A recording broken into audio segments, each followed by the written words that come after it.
laakiin waxaa jira afar xadiid sideedabana ereyga afdal la yidhaahdo ciddii garanaysa horta waxa weeyaan ismu tafdiil baa la yidhahdaa.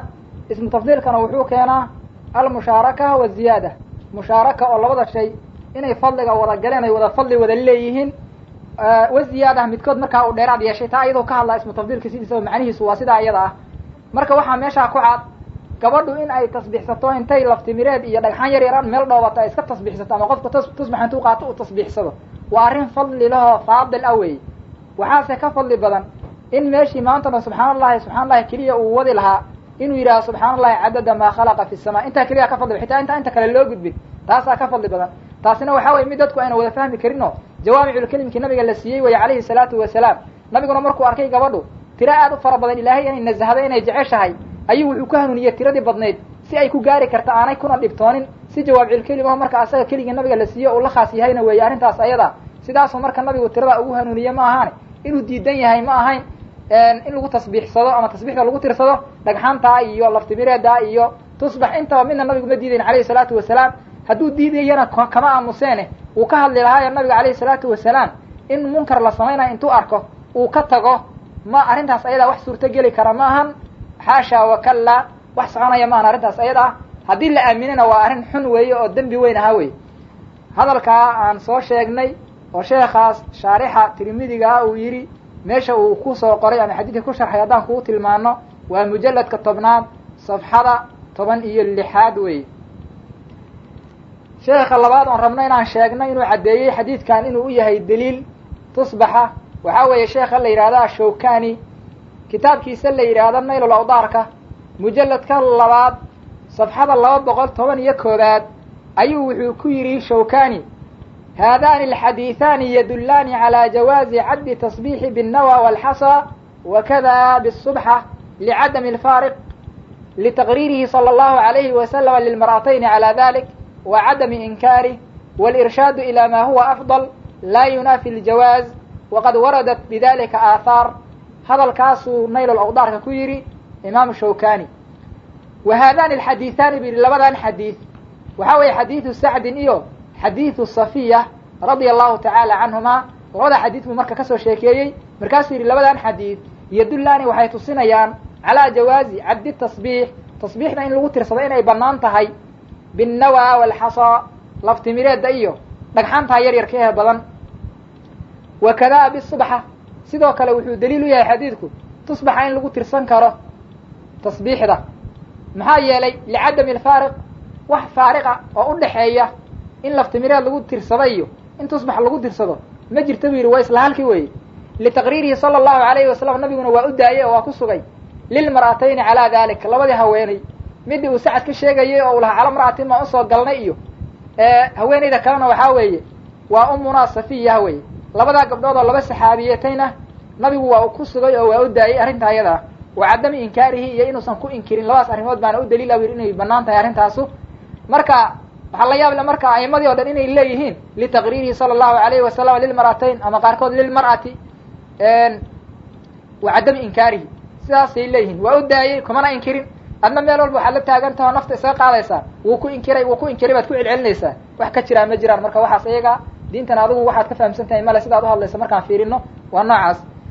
imaamku hadalkii aan awal soo qaadnay oo kaluu wadaayo wuxuu leeyahay walirshaadu ilaa ma huwa afdal, wax fadli badan in lagu hanuuniyeyna laa yunaafi ma anfinayo aljawaaza inay bannaan tahay ma anfinahay. waqad waradat bidalika aahaar, arrintaasna aahaar fara badan ayaa salafu saalixi laga soo wariyey buu yidhi. horta raqamkii iyo safxadii uu ku soo wariyey oo naylul awdaarka uu ku soo sheegay hadalkaas shawkani waan kuu soo sheegnay. waxaa soo naqilo sidoo kale oo hadalka shawkani ka soo qaada naylul awdaarka tuxfatulaxuudiga hadda aan sheegaynay, wuxuu kusoo raraa marka mujalladka 9aad safxada 458 halkaasuu kusoo raraa. sheekha saddexaad oon rabna inaan sheegnay inuu xadiidka u daliilsaday tusbaxa banaanidiisa waxaa weeye imaamka la yidhahdo alqaari oo ka mid ah shaarixiinta kitaabka saxiixulbukhaariga ah. waxaa soo raraya marka hadalkiisa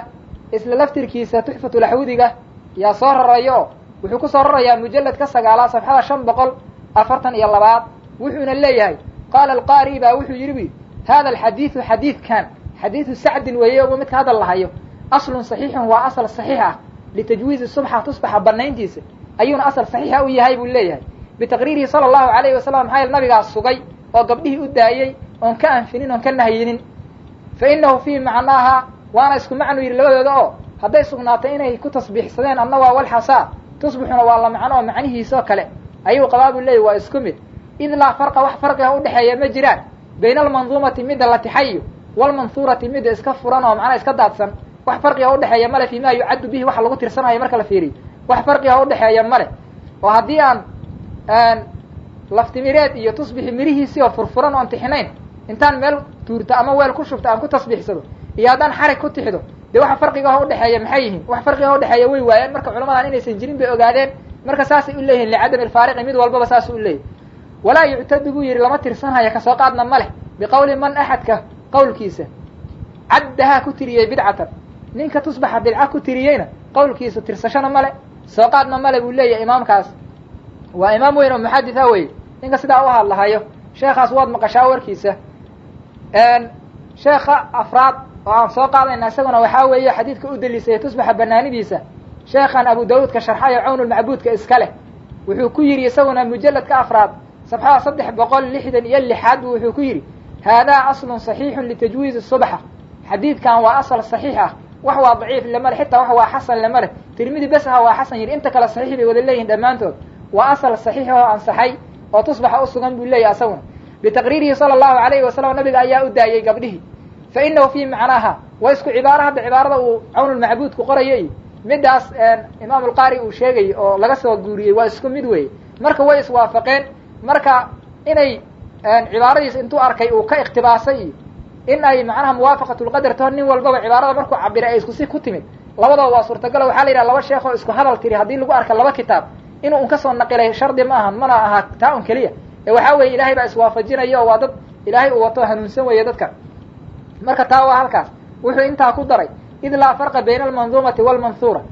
midda furfuran oo macnaha aan tixinayn iyo midda tixan wax farqiga udhexeeya male fii ma yucaddu bihi waxaa lagu tirsanayo walaa yuctadu lama tirsanayo buu yidhi oo kasoo qaad ma leh biqowli man caddahaa bidcatan qolyaha ku tirinhaya bidco qowlkooda tirsashan ma leh qolyahaas ma aha qolyo la sheegayo xitaa magacooda waxaan loo sheegayn wax macnoho saas ohay sii leeyihiin male haddii sheekh caan aho mashhuur aho la yaqaano diinta qowl iyo ku leh cindiyah ku leh haddii uu ahaan lahaa waxaa la dhihi lahaa saas cinda fulaan sheekh hebel baa saas qabay sheekh hebel baa saa yidhi baa la ohan lahaa marka qolyo un dockayeer aho wax macnohay ku fadhiyaan aysan jirin inay yihiin ba waxaa loo leeyahy warkoodu qabasho male xitaa magacooda in la sheego muhiimad ma yeelanin taasi waa halkaas midda kale sheekha shanaadoo rabna inaan kuu sheegnay inuu xadiidkan u daliilsaday inuu bannaan yahay tusbaxa waa sheekha la yidhaahdo ibnu taymiya alxaraani kitaabkiisa fataawiga la yidhaahdo ayuuna ku soo warramay asaguna dee sheekha isagaana waxaa la og yahay sheekha daa'ifada adugu aad ka tirsan tahay ay ku judbaysan yihiin oo wax walba ay ka doorbadaan inuu yahay waa fiirin doonaa marka arrinta ayada eh balaan sheegnay mujalladka uu ku sheegay iyo sabxada uu ku sheegay mujalladka 22aad ayuu horta kaga warramay sabxaduna waa 506 wuxuu yidhi marka hadalkan wacadu tasbiix tasbiixda oo lagu tirsado buu yidhi bil asaabici faraha sunnatun taas horta iyadu waa sunno waxyaaba xitaa khilaafka ku jira ayadoo maba ku jirta xagga iska dhig inkastoo tan kalena ayna khilaaf ku jirin markaa kadib wuxuu yidhi qaala nabiyu sala allahu alayhi wasalam nabigu wuxuu ku yidhi linisaa'i haweenkii wuxuu ku yidhi sabixna wacaqidna bil asaabic tasbiixsada tasbiixdana waxaad ku guntataan oo ku tirsataan farihiina buu yidhi fa inahunna asaabicdu mas-uulaatun kuwo la su-aali weeye oo wa mustandaqaatun hadal baa laga dalbi doonaayo yacni waa laga hadashiin doonaa oo macnuhu u dhacayaa wey wa amaa cadduhu tasbiixa in lagu tirsado binnawaa walxasaa wa naxwi daalika iyo wixii la mida fa xasanun buu yidhi ibnu taymiya waa mid wanaagsan buu yidhi taa ayada ah wa kaana min asaxaaba buu yidhi asxaabtana waxaa ka mid ahaa radia allahu canhum man yafcalu daalika qolyo sidaa yeelo ayaa ka mid ahaa waxabuu ka xusay marka wuxuu yidhi waqad ra'aa wuxuu arkay annabiyu sala allahu calayhi wasalam nabigu umma almu'miniin gabadhi umulmu'miniin ahayd buu arkay ma magacaabin dee waa tee waa la iska ogyahay qof kastaa garanhaya waa safiya weye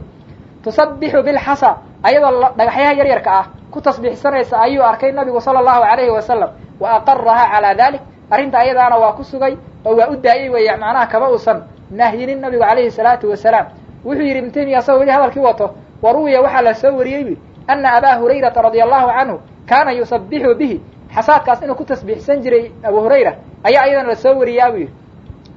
wa ama tasbiixu in lagu tasbiixsado buu yidhi marka bima yujcalu wixii laga dhigay fii nidaamin min alkharas nidaam tix ah oo sida tusbax oo kalea iyo wanaxwihi wixii la mida faqaala fiihi wuxuu ibnu taymiyuhu ka leeyahay fahuwa xasanun gayru makruuhin waa mid wanaagsan karaahiyana kuma jirta haba yaraatee sidaasoo marka leeyahay ibnu taymiya alxaraani marka hadlay warkiisa aan saa usoo rarnay oo aan kuu sheegnay xitaa biraqmi lmujalladi wa biraqmi asaxiifati aan kuugu soo sheegnay waxaa weeye sheekhaa la yidhahdo ibnu taymiya alxaraani sheekha ibnu taymiya la yidhahdo sheikhul islaami baad tidhahdaan oo meel walba asagaad la orodaan oo culummadii iyo saxaabadii iyo salafu saalixii wararkooda xitaa isagaad ka doorbadaan oo isagaad raacdaan xitaa markay saxaabada iyo asagu iskhilaafaan oo arrin ay saxaabadu mujmac ku yihiin uu asagu daba maro asagaad daba dhigataan oo asagaad ku dabafayshaano waad khilaaftaan xitaa saxaabada ninkii marka caynkaa ahaa wuxuu sugayaa xadiidkaas inuu sax yahay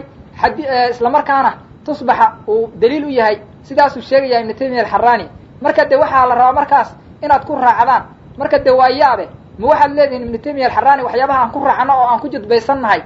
waxaa weeye markuu ummadda khilaafa keliya markuu ummadda waafaqana waan ku khilaafaynaa isla asaga miyaad leedihiin haddayna arrintu sidaas ahayn waa inaad soo raacdaan ibnu taymiya alxaraani waa kan awal ba asaga ummadda khilaafi jiray maantana ummaddii waa uu raacsan yahay taasi waa mid ah midda kale kii aan soo sheegnay sheekhi asaga ka horreeyo o aan soo sheegnayna shawkani buu ahaa shawkanina wuxuu ka mid yahay qolyaha u khidmeeyo oo aad ugu adeega afkaarta ibnu taymiya alxaraani buu asaguna ka mid yahay wana kaasoo isaga ruuxiisu hadalla cadcad buu ku hadlay oo xadiidka uu daliilsanayo tusbaxa in uu bannaan yahay taasi marka waa halkaa midda kale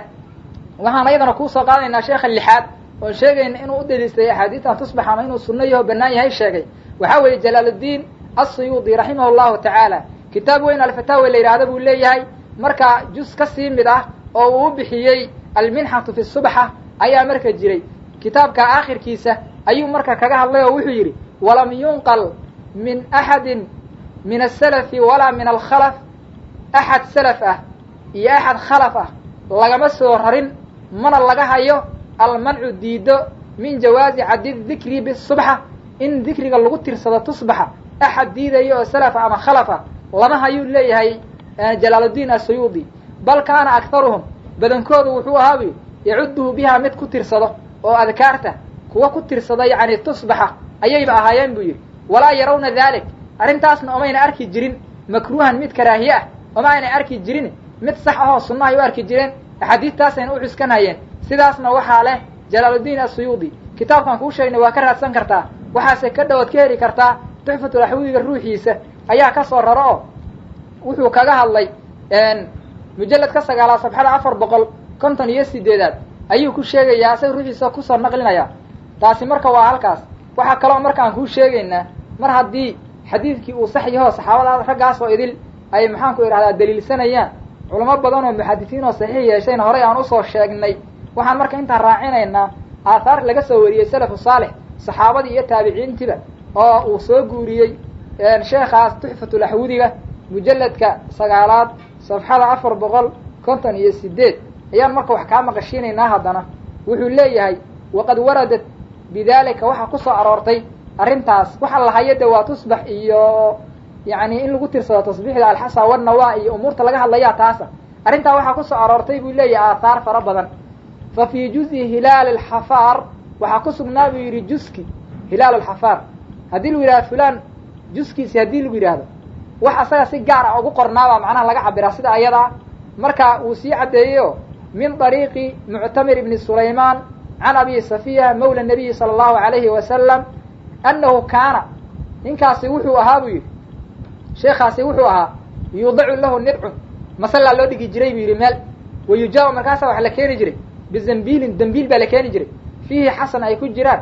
xani iyo qururax ay ka buuxaan baa loo keeni jiray fa yusabixu bihi markaasuu ku tasbiixsan jiray buu ilaa nisfi nahaar ilaa maalintu ay kala baranto uma yurfacu waa laga yara qaadi jiray fa idaa sallaa markuu tukado utiya bihi waa loo keeni jiray fa yusabixu markaasuu tasbiixsan jiray haddana xataa yumsiya ilaa uu galabaysta buu yidhi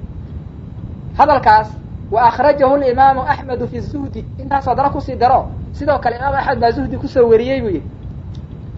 wa akhraja ibnu sacdina wuxuu soo wariyey can xakiim ibni daylami wuxuu ka soo wariyey ana sacd bni abi waqaas saxaabigaa caanka ahe sacd bin abi waqaas oo soo wariyey xadiidka alxasaa wanawaa inay gabadhu ku tasbiixsanaysay xadiidkii ahaa soo wariyey kaana yusabixu bilxasaa qururaxaasuu ku tasbiixsan jiray marka saxaabigaas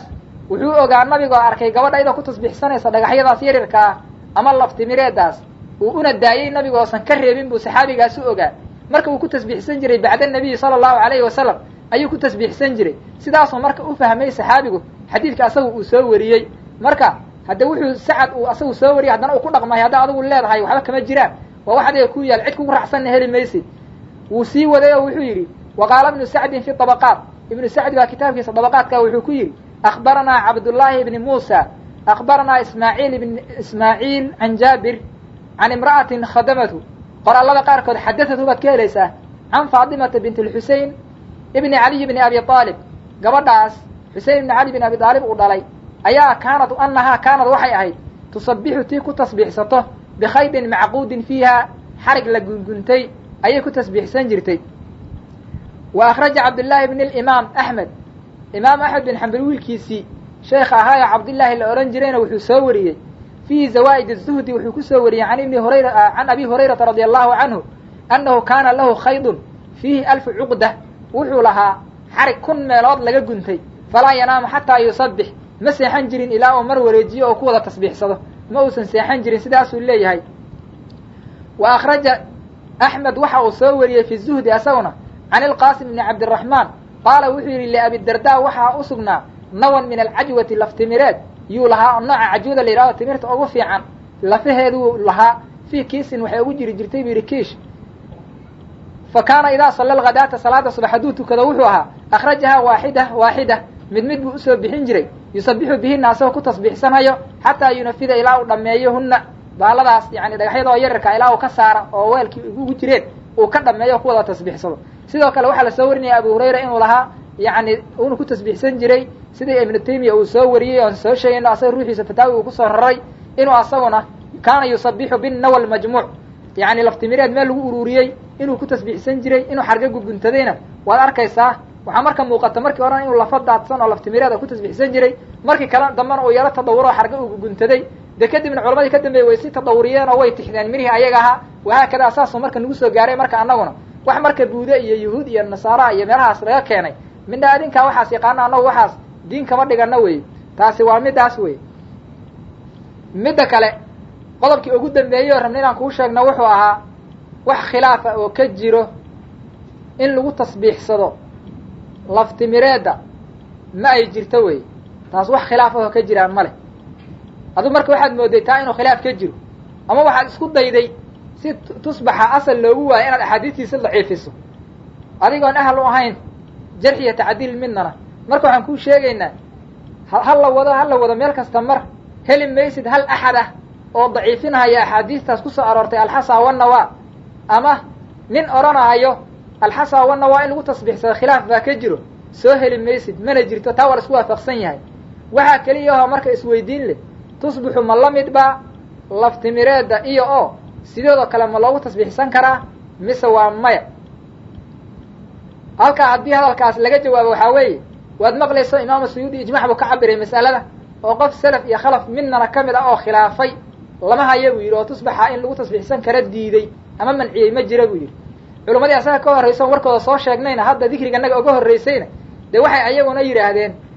walaa yuctaddu biqowli man caddahaa bidca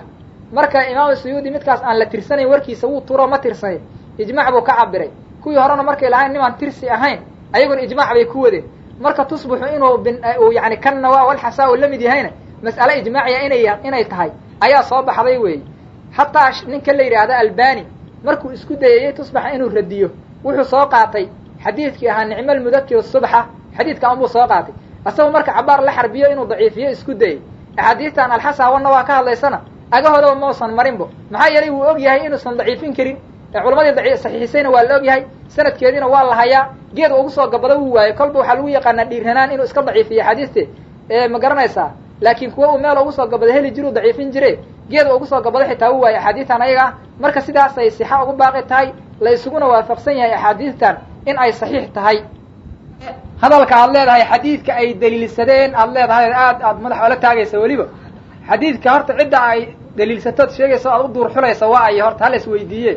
cidda horta daliilsato adigu aad ka soo horjeeda waxaa weeye a'immadii hadda aan soo tirinaynay oo adiga a'immadaadi xitaa ay ka mid yihiinoo ibnu taymiya iyo shawkani iyo ay ka mid yihiin a'immadanadiina ay ka mid yihiinoo suyuudi iyo a'immadii aan soo sheegnay raggii xadiidka saxiix yeelayna dee xadiidka way u daliilsanhayeen mas'aladan ayada ragga marka adigu aad isku garab dheerarinayso waa raggii xadiidka soo saaray ama weriyey oo tirmidi lahaa oo abu daawuud lahaa oo nisaa'i lahaa oo ibnu maajah lahaa oo ibnu xibbaan lahaa oo alxaakim lahaa iyo raggii xadiidka u fahmay inuu ka hadlahayo daliil u yahay tusbaxa oo saaxibu cawni almacbuudi saaxibu tuxfati alaxwudi alqaari shaarixu albukhaari iyo maxaan ku idhaahdaa ibnu taymiya shawkaniya kuwii aan sheegaynay imaam suyuudi aimada horta aad isku garab dheerinaysa od leedahay xadiidka ay daliilsadeen aad leedahay horta ragga ayaga ahaa wey xadiidka intaasoo ay daliilsadeen xujana ay u arkeen saxiix inuu yahayna ay u arkeen horta adugu haddii aad diidid cidda aad la haysata waa ayo ma araaka ilaa anaka tasrakhu fii waadin mahjuur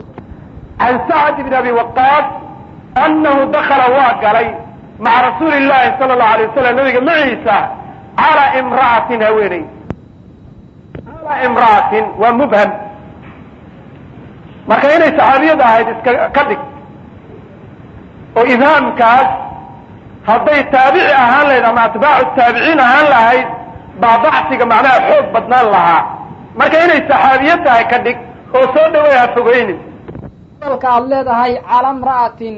waana mubham aad leedahay oo aad isku dayaysid ibhaamka asaga ah oo adugu aad sheegaysid inaad xadiidka ku daciifiso aad sheegaysid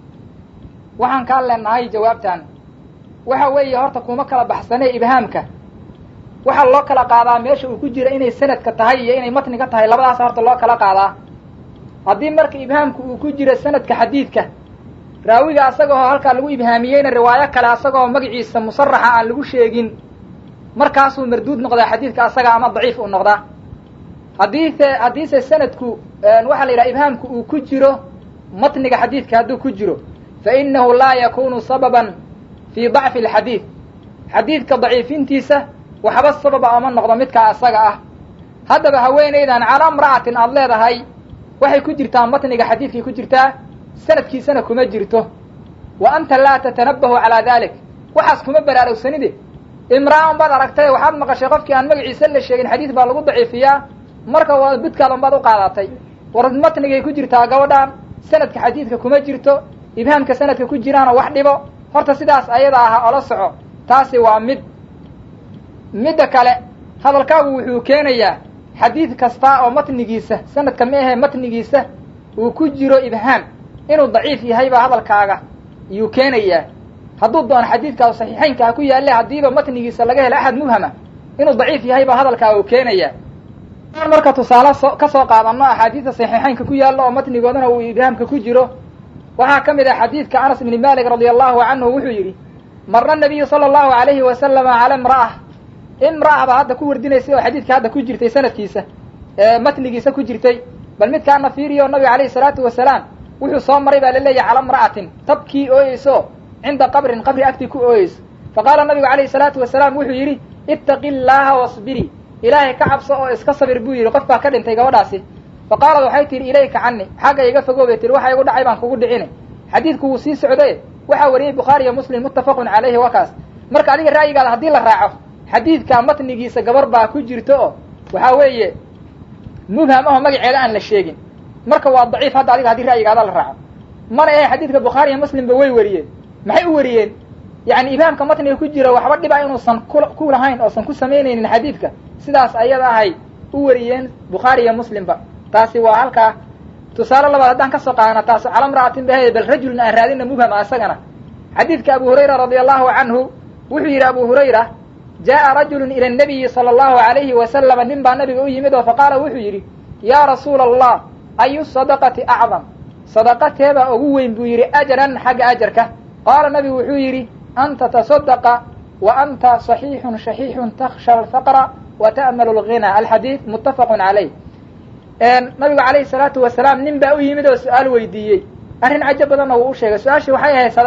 sadaqadee ugu ajar badan sadaqaadka lala baxo nabiguna wuxuu yidhi inaad sadaqaysato adigoo fayow oo bakhaylayo oo faqri ka baqayo oo haninimo iyo yacni maalqabeennimona yadidiilaysanayo markaasa ugu fiican bu yidhi ilaa naftu way ku adagta markaasoo kale xoolahe xadiidka bukhaari iyo muslimba way weriyeen matnigiisa marka waxaa ku jiro jaa'a rajulun ila annabiy haddii ra'yigaaga la raaco daciifka ah wuxuu noqonayaa xadiidkan dhana bukhaari iyo muslimba ay weriyeen daciif buu noqonayaa marka waxaas marka wax ka jiraan maahan waxaa weeye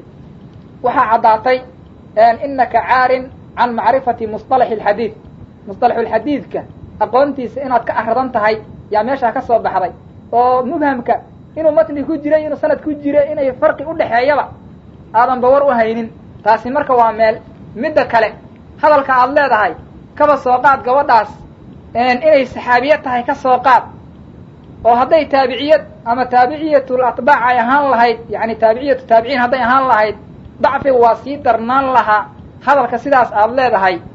horta hadal fii gaayatin min alkhada ku jira wey. ugu horrayntii waxaa horta muuqato in aadan waxba kala soconinba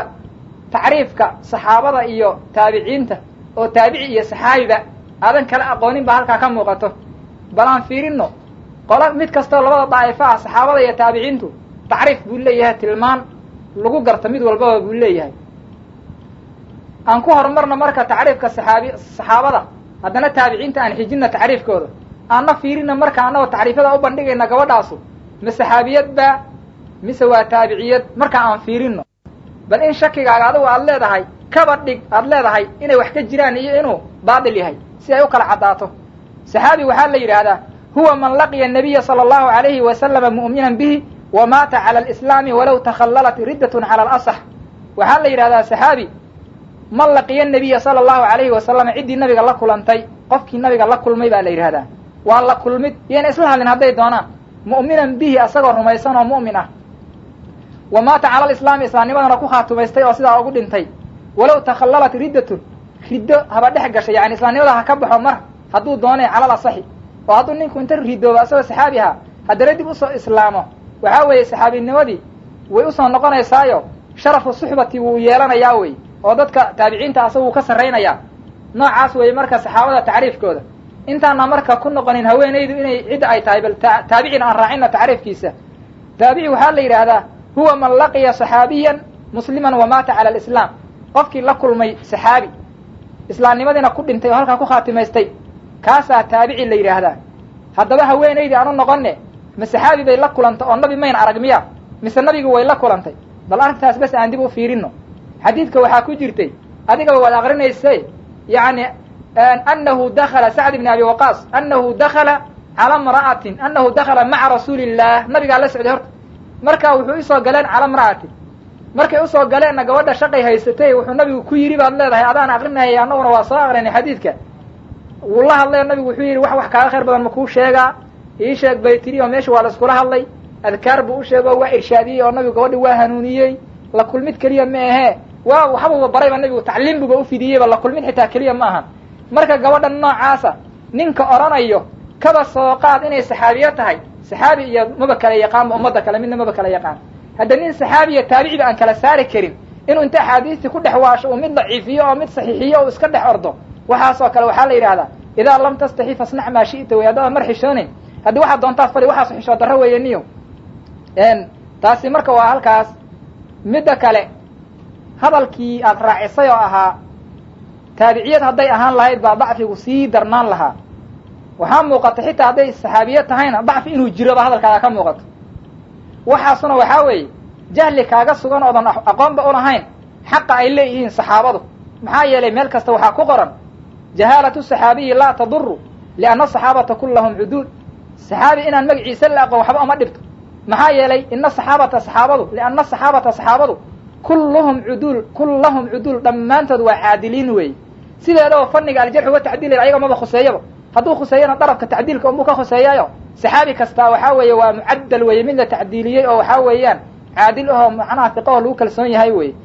magaciisa in la sheegay inaan la sheeginna wax dan ah oo laga leeyahay ma jirto. marka adigu waxaa kaa muuqato saxaabigii magaciisa aadan la sheegin inaad dhacaninayso oo xadiidkiisa aadan qaadanayn baa kaa muuqato. taasna meel ka dhac saxaabada meel looga dhacayo weeye. dee wax banaanna maha waxaas ayadaa saxaabi dhan baa hadda weerar ku taha saxaabinimadiisii oo hadda lagaa kari la'yahay. saxaabadana haddii suxbadooda la inkiro waa lagu faasiqoobaa. abubakar un baa la yidhahdaa waa lagu gaaloobaa. qofkii yidhahda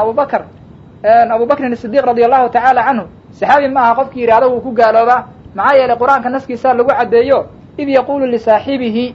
saaxibka la sheegaya abubakar buu ahaa. marka ninkii yidhahda saxaabi ma ahayn wuu ku gaaloobaa. saxaabada intooda kaleo qofkii suxbada ka inkirana faasiq buu ku noqonayaa. marka waxaasoo idin inaan la socon awgeed yaad si hawtalhamag ahaana baad isagaga tumanaysaa wey. xadiidkan marka dhowr cillaa ku jirto. cilladii sheegitaanka laftimireedka waa ku jirtaa oo siday baaqi u tahay. gabadha la sheegayana waa juwayriya ee safiye maaha jazman cala dalik saasaan macnaha jazminaynaa. aad leedahay xadiidka cilal baa ku jira kadibna cilooyinkii aad bilowday oo tiri midda koowaad waxaa weeye dikru lafdi nawaah laftimireedii baa xadiidka lagu sheega aad leedahay. horta waxaa kaa muuqata lafdu nawaad ereyga la yidhaahda nawaad inaad u taqaana cillo qaadixa oo naski laga dhex helo laftimireed la daciifinayo. haddii marka sidaa iyada aad ujeedda hadalkaas waa khada weeye, hadal khalad aha weeye. maxaa yeelay lafdiga annawaa la yidhaahdo qur-aanka iyo axaadiistaba waa uu ka buuxaa weye. marka qur-aankii laga helo hadda lafdu nawaa laga helo maxaa la dhihi lama aqbalaya miya? ina allaha faaliqu lxabbi wannawaa soo ilaahay ma dhihin. marka adugu nawaa haddaad u taqaana cillo qaadixa horta hadalkaas aad baad ugu khaldan tahay, axaadiistana sidoo kale u oga buuxaa.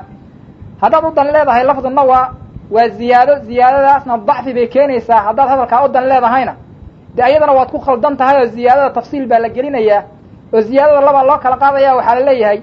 ziyaada munaafiya iyo ziyaada laysa fiiha tanaafi baa macnaha munaafaat baa loo qaybinaya. ziyaado ay ku jirto isdiiddo ayadiyo xadiidka ay isdiidayaan iyo ziyaado ayadiyo xadiidku aysan isdiidaynin ayaa loo kala qaadayaa wey. haddayna ziyaadadaasu xadiidka ayna isdiidaynin fa xukmuha alqabuulu muطlaqan liannaha fi xukmi alxadiidi almustaqil aladi yanfaridu bihi athiqatu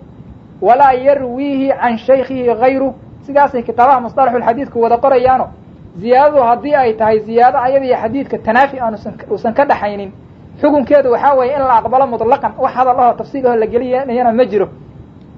maxaa yeelay fii xukmi alxadiidi almustaqil waxay la mid tahay xadiid iska madax bannaan bay la mid tahay alladii yanfaridu bihi uu la gaar yahay athiqatu axad lagu kalsoon yahay hadduu keligii xadiid wariyo waa la aqbalaa. sidaas oo kaley la mid tahay ziyaadada haddaysan munaafiye ahayn.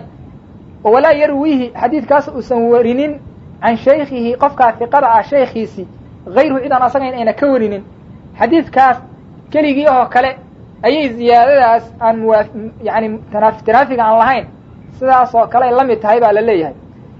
haddii marka tusaale aan kaaga soo qaadano ziyaado aan lahayn tanaafi oo kitaabaha kutubta wada saxiixa ku yaallo axaadiis wada saxiixa ku sugan haddaan tusaale kugu soo qaadano waxaa ka mid ah xadiidka ka hadlahaya wuluuqulkelbi eyga inuu afka geliyo weelka oo 7 jeer la mayrayo. xadiidkii ka hadlahayey nabiga calayhi salaatu wasalaam uu yidhi idaa walaqa alkalbu fii inaa'i axadikum falyagsilhu 7 miraar. axadkiin weelkiisa hadduu eygu afka geliyo 7 jeer ha mayro. saasuu nabigu yidhi calayhi salaatu wasalaam. xadiidkaas waxaa warisay 5 ayaa warisay oo bukhaari iyo muslim abu daawud iyo tirmidi iyo nasaa-i intaba way wariyeen. imaamu muslim baa marka wuxuu dheeraad la noqday falyuriqhu lafdigaas ziyaadadaasuu keenay. ziyaadadaas isagu wuxuu ku soo wariyey min طariiqi cali bni mushir can alacmash can abi raziin wa abi saalix can abi hurayrata radi allahu tacaala canhu. ziyaadadiisu marka waxay ahayd dariiqaas uu ku keenay imaamu muslim falyuriqhu bay ahayd. marka falyuriqhu waxay sheegaysaa ay xufaadi kale xadiidka waxay iyagu oga hareen oo intay wariyeen riwaayaadkooda ku sugnaa 7 miraarin hala mayra bes. imaamu muslim baa marka intaan kordhiyey dariiq sax ah buuna ku keenay. ziyaadadaasu marka tanaafi haddayna mar lahayn oo weelkii eygu afka uu geliyey meesha intii kale ay ku gaabiyeen hala mayro. hadday ziyaado ah hala daadiyo horta wixii ku jiray haddii la keenay tanaafina meeshii uusan joogin waa la aqbalo ziyaadatu hiqati maqbuula. qaacidadaasaa loo cuskaday weeye. haddana waxaa weeye xadiidka juwayri ah wuxuu sheegay oo muslim uu warinayo in ay gabadhaasu tasbiixsanaysay oo bes ah. xadiidkan ama safiya ama gabadha kale oo saxaabiyada kaleo magaceedi aan la sheeginna waxaa lagu daray wixii ay ku tasbiixsan hayeen. marka midaan lagu daray weelkii biyihii kusii jiray in laga daadiyo iyo midaan gabdhihii waxay ku tasbiixsan hayeen lagu kordhiyo la sheegay de waa labadaba waa ziyaado aan tanaafi lahayn waana ziyaadatu hiqati maqbuula. waxa un muhiima axadkii yani soo wariyey inuu hiqo yahay intaa un keliya ayaa laga rabaa. intii ayada ahaydna waa lagu hayaa wey. taasi marka sidaasaad ugu khaldan tahay. ziyaadadaasi markaa ziyaado keenaysa dacfi inayna ahayn baan kuu caddaynay. midda kale qodobka labaad oo aad tidhi imra'ada la sheegay oo la yidhi sacad uu yidhi annahu dakhala calaa imra'atin maca rasuulillahi calaa imra'atin imra'adaas ayadaa oo tidhi imra'adaasi waa juwayriya ee safiya ma aha aad tidhi adoo weliba raaciyey jazman calaa dalik. hadalka asaga ahana horta waad ku khaldan tahay. marka ugu horraysa waad isburisayo mar dhow baa waxaad sheegaysay gabadhaas inay mubham tahay. ibhaamkaasaadna waxaad rabtay xadiidka inaad ku daciifiso yaad mar dhow sheegaysay. haddana waxaad sheegaysaa gabadhi ayada inay juwayriye tahay mar dhawaa adiga marka xadiidka ibhaamka ku daciifinahaye ma markii kadib baa lagu waxyooday inay juwayriye ahayd mise wixii hore waa iska ilowday oo maskaxdaadu fayoobin ma laha sideed niya horta u dhaqmaysaa midda kale ma waxaad leedahay hadda waan ka noqday ibhaamkii aan wax ku daciifinahayo gabadha inay juwayriye tahaa caddaato xadiidkii waa saxiix miyaad leedahay haddana ma dhanka kale ma adaa haddana dhankaa isu burinahay dhan aad u shaqaynaysa waa la garan lahay nin wareersan baad u eg tahay taasi marka waa halkaa midda kale waxaad dooratay juwayriya safiyana waad ka saaraysaa aagga dhanba waad ka saaraysaa wax kugu kalifayo arrintaas ayada aad ku dooratayna mana jirto oo daliil oma haysatid wax la garan karana ma ahan waxaan kuu sheegaynaa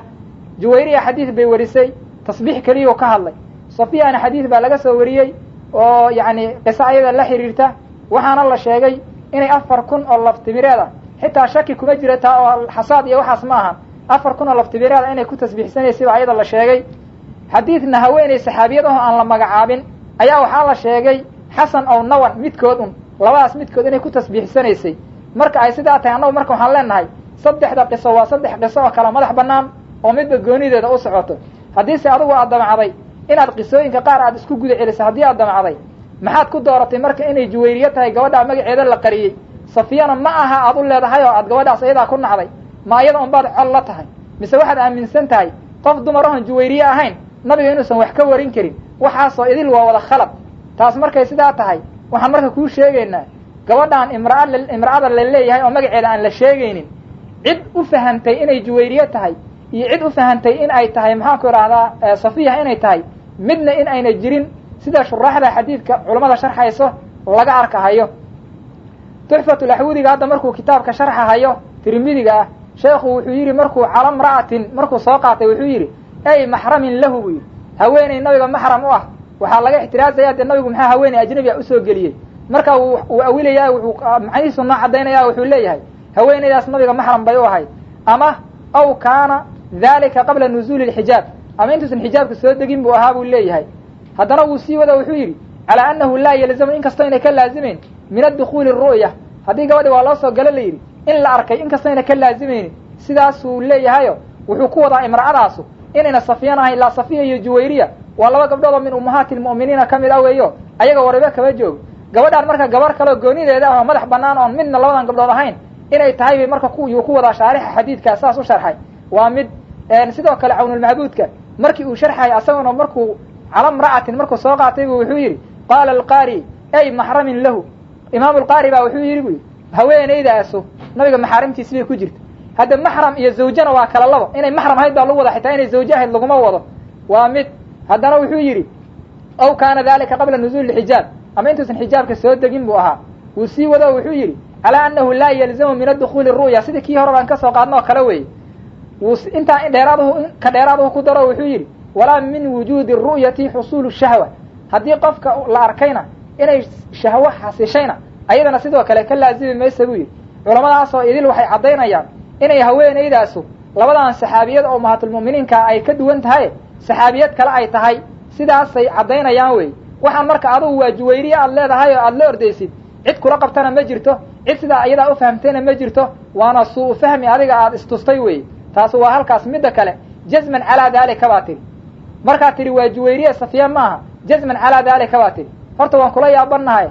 ereyada ma iskaga hadlaysaa si baraad la-aana mise macaanida loo isticmaalo waa taqaanaa horta haddaad taqaana jazman calaa dalik jazman iyo qadcan iyo bilaa khilaafin iyo ijmaacan iyo qawlan waaxidan iyo ereyadaas waxaa loo isticmaalaa waxyaabaha uusan khilaafku ka jirin mujmacu calayhiga ayaa loo isticmaalaa cidda marka isku waafaqsan inay gabadhan magaceeda aan la sheegin ay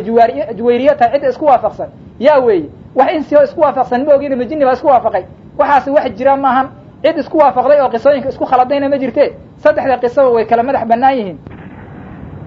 arrinta saddexaad sanadka xadiidka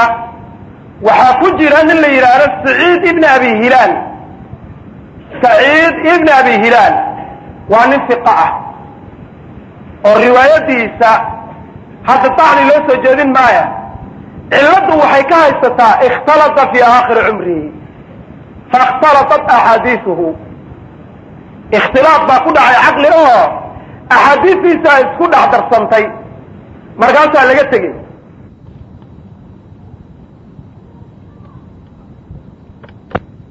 hadalka aad leedahay xadiidka sanadkiisa waxaa ku jiro saciid ibni abi hilaal waana nin hiqa ah laakinahu اkhtalada fii aakhiri cumrihi faاkhtaladat axaadiiثu hadalka sidaas aad leedahay waxaa kaa muuqata horta inaad iska jarxinaysa raawigan adoon cidna u nisbaynayn oo qof min ahli ljarxi watacdiil adigoon u tiirinaynin wa anta lasta ahlan liljarxi watacdiil adiguna hadda ahlooma ahid inaad raawi tacdiilisa ama aada jarxisa ahlooma ahid cidaa hadda u tiirisay oo sheekh hebel baa meel heblo ku sheegay ama ku jarxiyey aada leedahayna ma jirto xagga annaga markaan usoo noqdo haddaan ka hadalna raawigan xaqiiqadiisa annagoo u fiirinayno weliba culummadii ahalka u ahayd ama takhasuska u lahayd fannigan sidan soo socota ayuu noqonayaa ninkan cadaaladiisa sheekha la yidhahdo alxaafid الdahabi kitaabkiisa la yidhaahdo miisaan اlictidaali fi naqdi الrijaal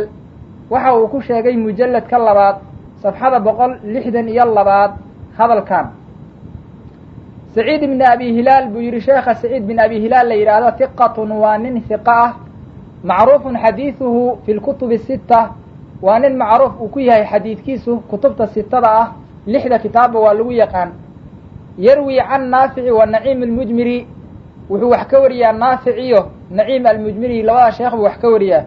wa canhu saciid اlmaqbari waxaa wax ka wariyo asagana sheekhaa kaloo magacaas laho axadu shuyuukhihi sheekhyadiisi qaarkood ah oo asagana waxbaa ka warin jiray sheekhiisina waa uu ahaa wuxuu yidhi marka xaafidku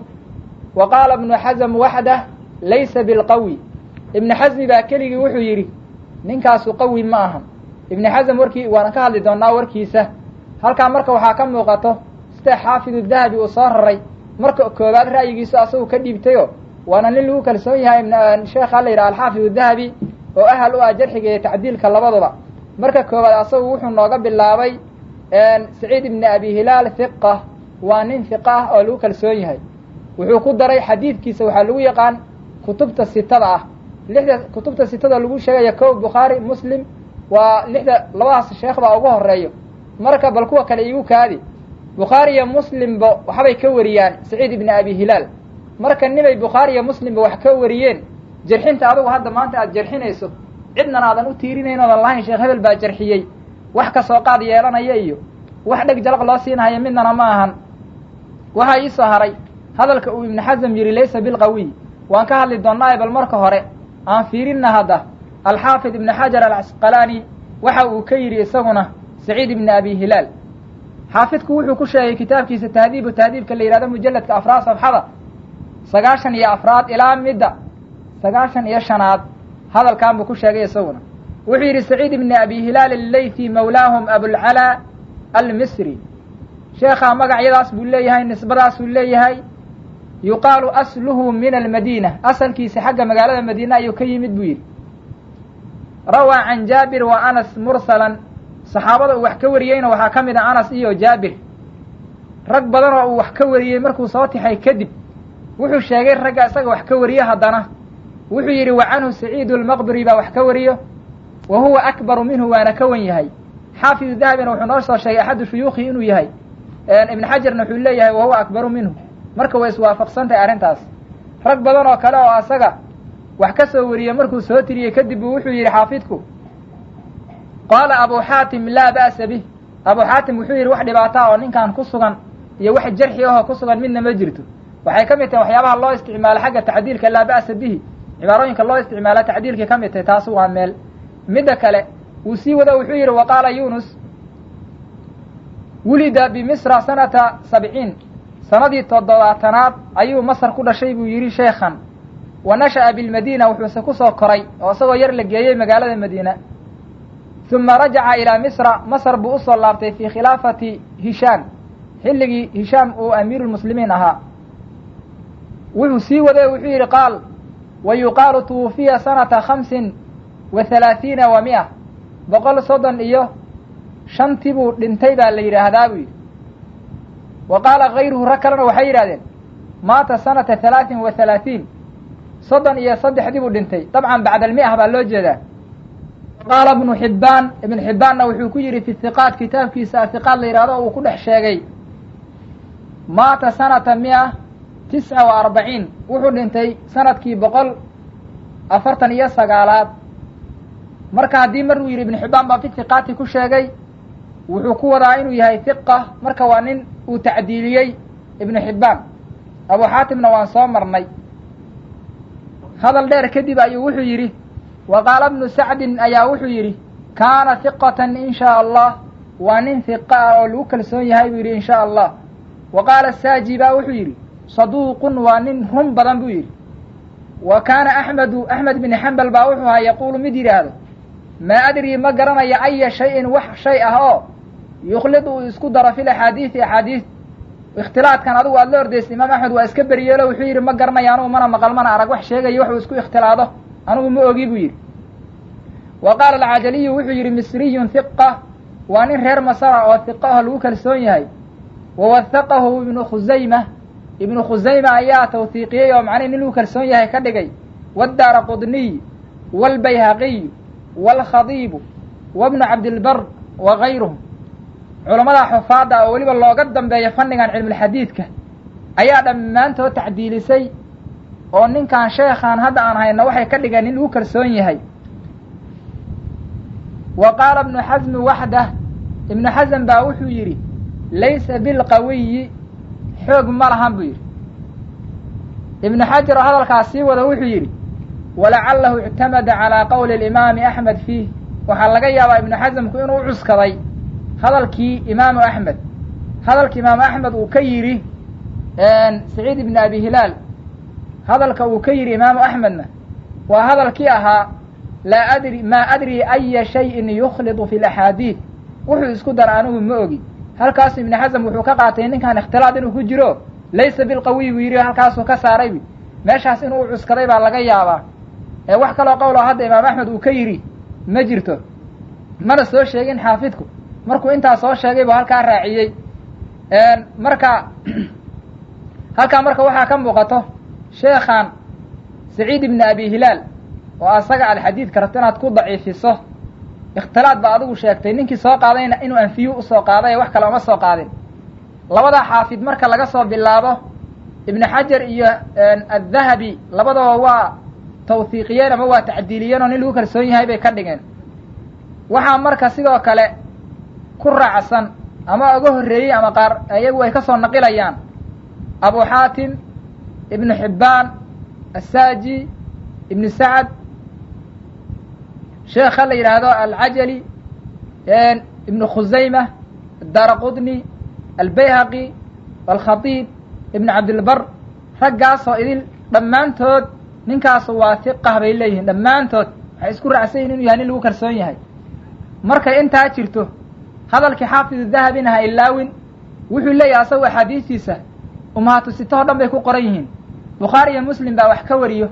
axaadiista saxiixaynka ayuu wariyaa ee laga soo wariyaa saciid ibni abi hilaal. marka adiga dhacnigaaga ama jarxigaagu wax yacni sii jiro ama macno ku fadhiya ma ahan. waxaa ii soo haray marka hadalka sheekhaa la yidhaha ibnu xasam, waad arkaysaayo imaamu dahabina markuu sheegahayey waxdahu buu ka cabiray. sheekhan la yidhaahdo alxaafid ibnu xajar casqalaanina asaguna hadalkiisa xanibayo oo hadal shaqaynayo inuusan ahayn noo sheegahay, iyo wuxuu yidhi hadalkaas imaam axmed inuu cuskaday baa laga yaabaa. yani hadalkaas inuu yani uu diidan yahay jarxigiisaas laysa bilqawiy ah ayaad garanaysaa. waxuusan qawi ku ahaynna ma sheegin markaa ibnu xasam laftirkiisu. sheekhaa marka ibnu xasam la yidhaahdo horta waa sheekh culammada islaamka ka mid ah, waxyaabo badan oo ku fiican yahayna waa jiraan. waana sheekh dhaahiri ahoo madhabka daawud dhaahiri buu haystaa. fannigan marka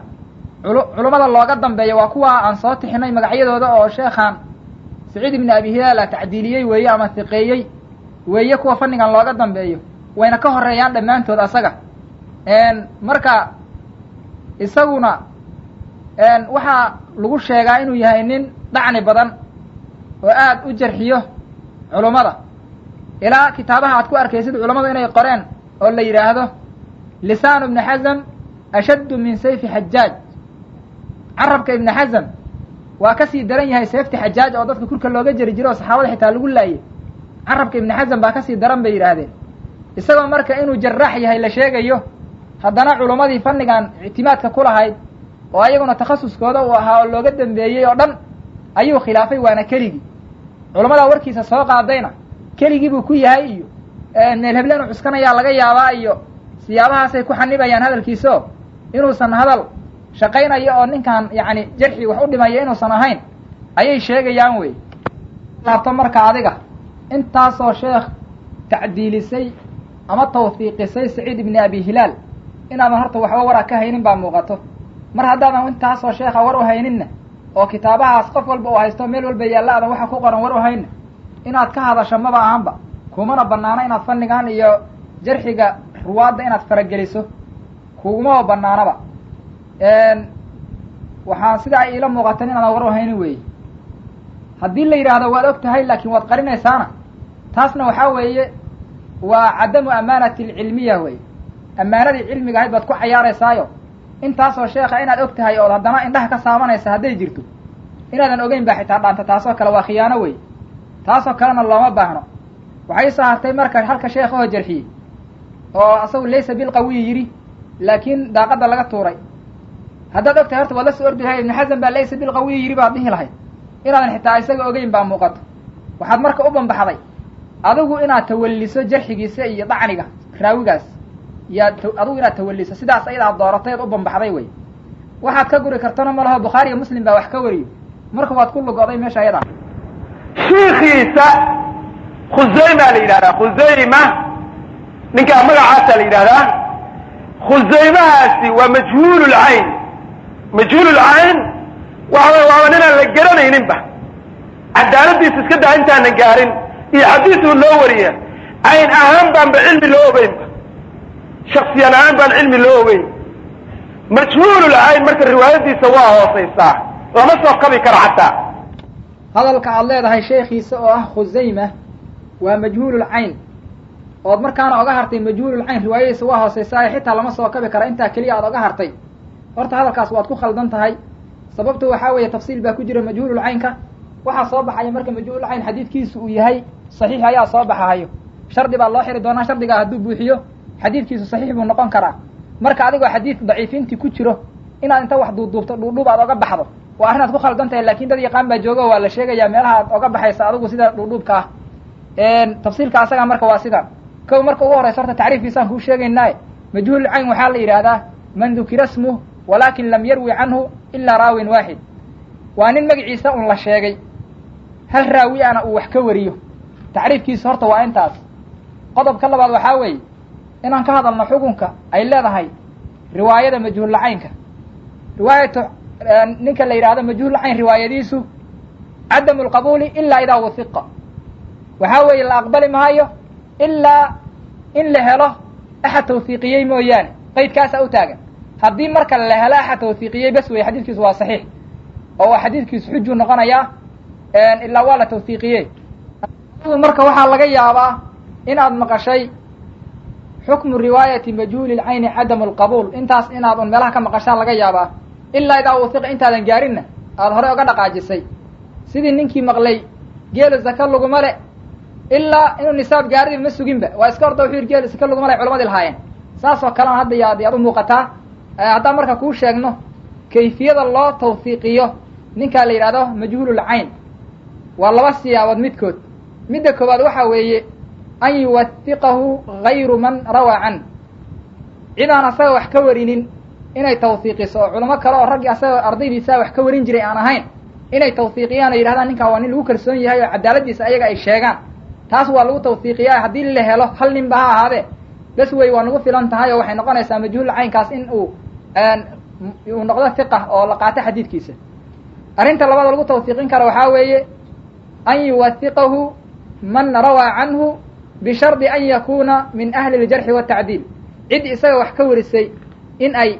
tacdiiliyaan ama ay tawfiiqiyaan. laakiin waxaa shardi ah inuu qofkaas isaga wax ka warin jiray oo hadda tawfiiqinayo ahluljarxi watacdiil inuu ka mid yahay. sidaasaa shardi ah. labadaas arrimood midkood haddii la helo majhuululcayn riwaayadiisu waa xuj. waxaa weeye ama xasan buu geli ama saxiix buu gelayaa markaa xadiidkiisu. taa marka sidaas weeye. khulaasatulqowl marka warka dhaydiisu waxaa weeye markii la yidhi majhuululcayn riwaayadiisu la aqbali maa in la tawfiiqiyo mooye qeydkaasaa noo taagnaa. waxaan marka rabnaa inaan isla raadino bal cid tawfiiqisay in la helo haddii la helo waa inaad soo raacdo wey ood iskaga harto waxaad aqriyaysa inaad ku lugoodayna aada ogaato xaafidka ibn xajar alcasqalaani wuxuu ku leeyahy kitaabkiisa tahdiibu tahdiibka ah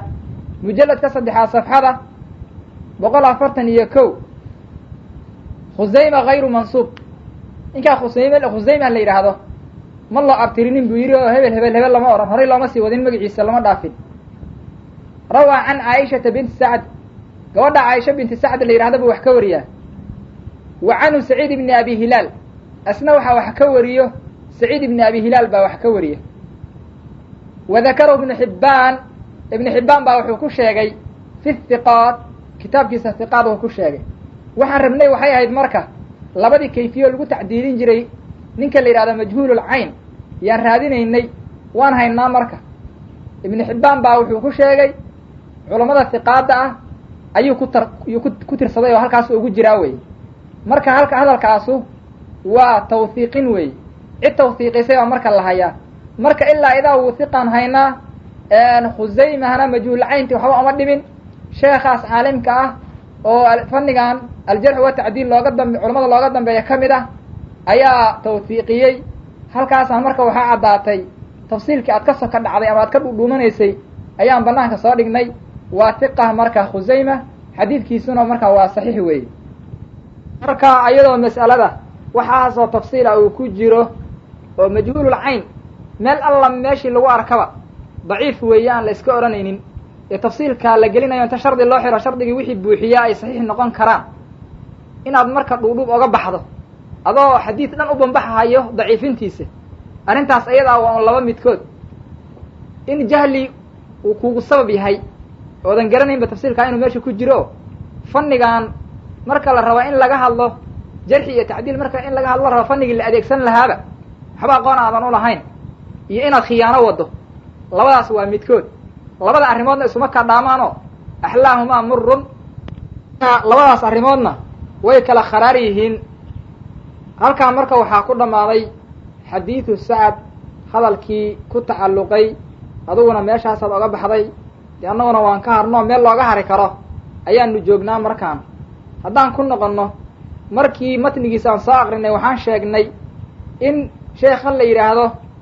at-tirmidi inuu xasan yeelay baan soo sheegnay waxaan soo sheegnay in ibnu xibbaan uu kusoo wariyey saxiixiisa waxaan saxiixayna de kuwa warinin saxiixiisa waxaa kaloon soo sheegnay alxaafid alxaakim inuu saxiix yeelayoo saxiixul isnaadi uu yidhi iyaan asagana soo sheegnay culammadii marka sharxaysay xadiidkaas iyo kuwo kale oo meelo kale kaga hadlay tusbaxaba waxay sheegeen xadiidkaas sacad aslun saxiixun litajwiizi subxa intaasoo idilna waan ka soo hadalnay intaas waa hadalkanagii hore oo dib baan kuu xusuusinaynaa labadii sheekho adigu aad ku qabsatay ama labadii raawi oo midna ku dacnisay inuu ikhtilaad jiray midna inuu majhuul cayn ahaana waan ka jawaabnayo labadoodiba inay saxiix yihiin oo axaadiistooda ay xujo tahay ayaan meeshaan ku caddaynay ayagana halkaas marka waxaa caddaatay oo shaaca aan ka qaadnay xadiidu sacad inuu yahay xadiid saxiix ah sheekhi ugu sokeeyeyna uu yidhi waa xasan culammada intoodii kalena ay saxiix ka dhigeen darajadaas sixada ayuu qaatay marka xadiidkaas mas'alo marka xadiid saxiixa oo nabiga ka sugnaaday loo haysto inaad waa bidca aad ku celceliso taas ayadaa dembi unbaa lagaaga qorayaa dee waa walaalkanaato waan kaa naxayna allaha kaa dhaafaan ku leenaha dembiga asaga ah taasi marka waa halkaas waxaa soo haray wax alla wixii xadiid ah oo mas'aladan ka hadlo oo yacni in lagu tasbiixsaday alxasa wannawa ama tusbax in lagu tasbiixsaday sheego horta matnigiisu saxiix buu noqonayaa oo matnigiisa wuxuu waafaqsan yahay xadiidkan si kasta oo yacni sanadkooda wax looga sheego matnigoodu saxiix unbuu noqonayaa sidoo kale wax alla wixii aharah oo ku soo aroortay in lagu tasbiixsaday bilxasa wannawa iyo wa bisubxati intaba wax alla wixii aharah ku soo aroorayna ayaguna saxiix bay noqonayaan maxaa yeelay xadiidkan saxiixa ah ayay dadkaas ku camal falayaan si kasta ahartaa sanadkeeda waxa looga sheego xadiidkan unbay raacayaan wax alla wixii aharah oo soo aroorto oo ku soo aroortay in la diiday tusbaxa ama atasbiixu bilxasa wannawa in la diiday wixii aharahoo muujisa ama ku soo aroortana daciif ayay noqonaysaa si kasta sanadkeeda ha loo buunbuuniyo maxaa yeelay xadiid saxiix ah oo nabiga ka sugnaaday in ay khilaaftay ayaa halkaas ka cad sidaa awgeed baan dheg jalaq loo siinayn 100 aharood haddii la soo arooriy adigaana qiranayo hal ahara inay jirto halka aharna waan ka hadli doonaa marka aharta aan u banbaxno haddii ilaah yidhaahdo taasi marka waa sidaas axaadiista kale marka oo aad ka sheekaysay waxaan kusoo xijin doonaa xadiidkan sacado hadda aan ka soo hadalnay oo saxiixa noqday xadiidu ummina safiya bintu xuyay radia allahu tacaala canha xadiidkaasoo weliba si ba-an aada ugu takhabuday in sha allahu tacaala waana kaa sixi doonaa wax alla wixii khalad ah ood ku samaysay xadiidkaa dhexdiisa